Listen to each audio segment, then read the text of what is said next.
I went to a frozen yogurt restaurant with my grandparents. As an overweight man reached for the caramel, my grandmother hissed, "Well, he certainly should not be here."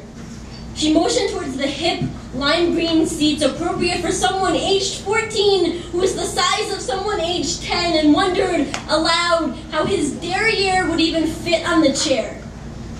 After every summer of college, my cousins ask me if I've lost weight. I haven't. If I'd lost a pound every time they asked, I would be a shadow of myself. I would take up negative space. At dinner, my dad pulls himself out of the chair to fill his plate for the third time. This is the heaviness my family doesn't talk about. What it feels like to carry an entire me on his frame. The poem I haven't written for years because there is no other way to say that my dad has to buy his clothes from catalogs. He has to take medications for his medications. Obesity is the recipe that serves 6 but feeds 4. Sweet like blood sugar, like denial, like, "Hey diabetes, can I have your number?" Obesity is my dad's curvy lover.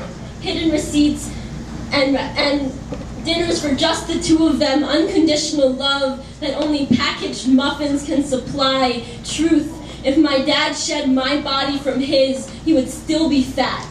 Truth, it is easier to shout this truth into a room of strangers than to dial his phone number. My dad always has the caramel in his hand, and my grandmother's voice is the ringleader of the circus of the skinny. Language is the funhouse mirror, the roaring lion pacing the cage of manners. Language is the reason we don't talk about it. Fat is the finger wag, and we are the champions of the passive-aggressive euphemism. Plus-sized, big-boned, heavy-set. Fat is an insult, and skinny is a compliment. Big-boned insults, reasoned language, the funhouse mirror. We are the champions of the empty compliment of the full belly. The have your cake and eat it too school of backhanded bliss. Reasoned language is a funhouse mirror. Compliment fat with skinny words. Plus-sized euphemisms. Words fat with big-boned insults. Reasoned language is a funhouse mirror. Fat circus. Cage of the euphemism, champion of the empty compliment of the full belly, belly full, belly laugh, buttons bursting, full belly, stomach ache, heavy ache heavy, ache heavy. Thank you.